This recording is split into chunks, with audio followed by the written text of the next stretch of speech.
President Trump just signed the hardest fentanyl law ever into effect. Some people are going to be going away for a long time. Let's go.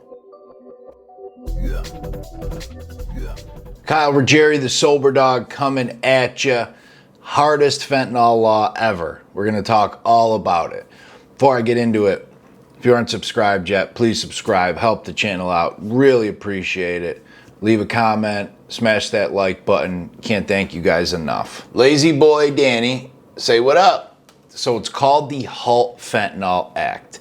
And it's been in the works for a while. President Trump signed it on July 16th, 2025, and it's stirring up a lot of conversation. Law enforcement, parents, politicians, people in recovery like me. So what is it? What does it actually do? The HALT Fentanyl Act makes all fentanyl-related substances permanently classified as Schedule I drugs. That means they're now in the same category as heroin, LSD, ecstasy, substances considered to have no acceptable medical use and a high potential for abuse. Now, on a side note, I don't completely agree with the substances in that category and or fentanyl being in that category because it doesn't really make sense, seeing as how Schedule 1s have no accepted medical use and a high potential for abuse. Well, fentanyl is used in every hospital across the country as an effective painkiller and mixed with anesthetics oftentimes for when they put people out for surgery. So the no effective medical use, whatever. But regardless, it is now classified as a Schedule I. That means the important part is before this law, a lot of fentanyl analogs, basically, copycat versions with a little bit different chemistry, were not permanently illegal. The DEA could temporarily schedule them, but traffickers would just tweak one little molecule and boom, they're skirting the law. I've talked about this on here before, and I'm sure you guys have all seen this out in the world. Basically, like bath salts are a great example. They were being sold in stores, and then the government catches on and bans the bath salts being sold in stores. Now, whoever's making these, the company, usually overseas, they would change just one little molecule and, boom, now they could sell it in stores again. And it usually would take the government months to find out about it, write laws, and then ban the new one. And by that time, they'll tweak one other molecule and put that in stores. So it's this whole cat and mouse game. With this law, President Trump made it specific to where fentanyl and all of the analogs are included in this. So if they tweak a molecule, tweak this, does not matter.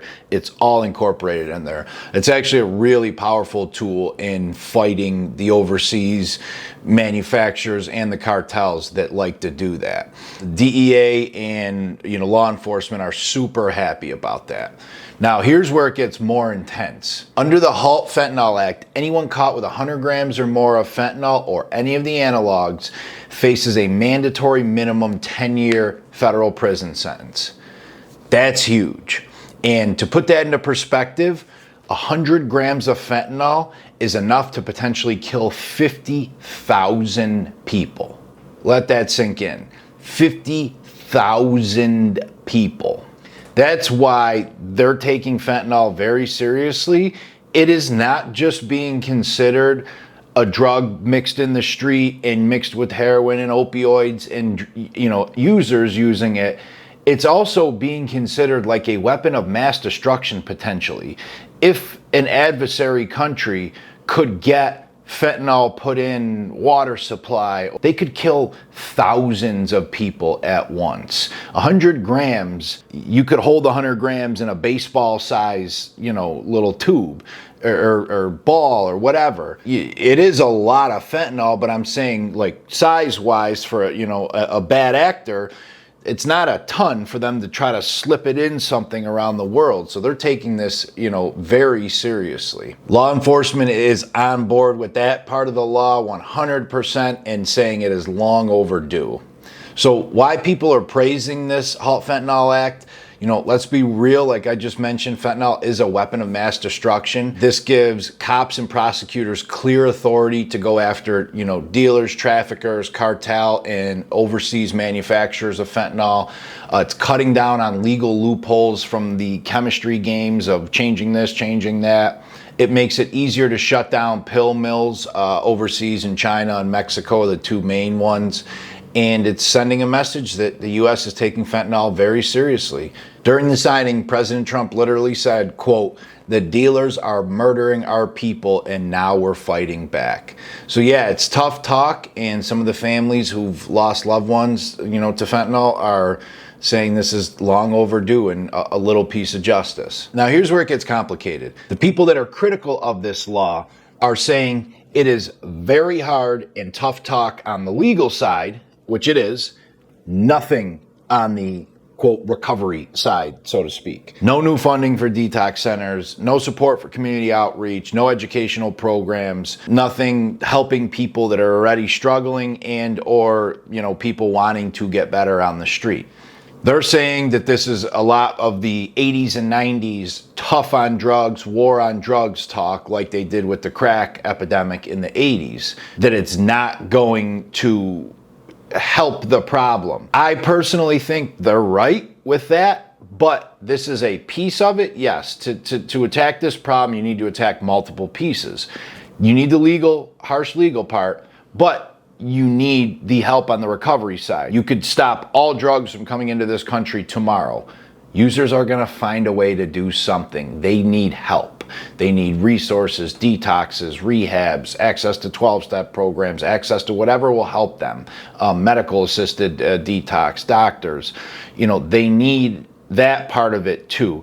So this is where the law definitely misses that. This law should have had more with the community recovery part added in, and or at least another signing, because this was a bipartisan law. Democrats and Republicans from the House, the Senate, there was a mix of both on board with this, but it should have done more for the community. So let me know in the comments what you think. Are we repeating the past in the 80s and 90s, just tough war on drugs, or is this long overdue?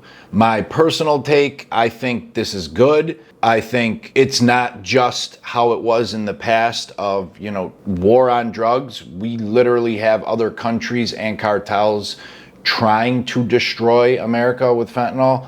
So this is needed, but this is wildly lacking in the second side of the war, you know, against the opioid epidemic, which is helping people that are struggling, access, treatment, detox, medical assisted programs, doctor, all that stuff. That's my take on it. Let me know what you think. Hey Ruggs, the sober dog, and I'm out. See ya.